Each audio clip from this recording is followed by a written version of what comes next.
So what does the Bible say about the church? The Bible describes a church not as a physical building, but as a spiritual community of people who believe in Jesus Christ. And everybody says, well, the building's not the church, I'm the church. Awesome, that's great.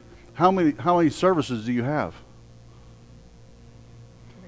If you're the church, how often do you attend? If you're the church, what does your praise and worship sound like?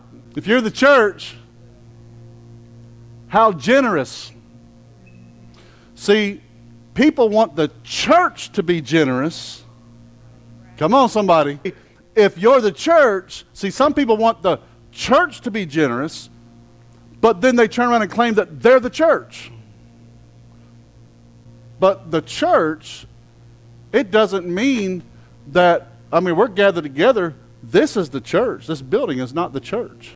Everybody wants the church to provide, not realizing that they're the church. Make sense? So it's a body of believers. We don't have to be in this building to be the church. I hope you don't wait till you're in this building to be the church.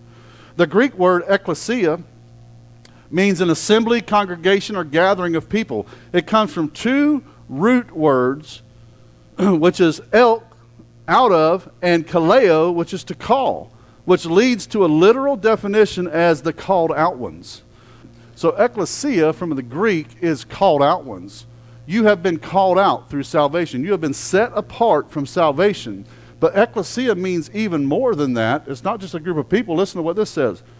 In ancient Greece, ecclesia was the official political assembly of citizens in a state. When you talk about an assembly of political figures, what do you call that? You call that a government, right?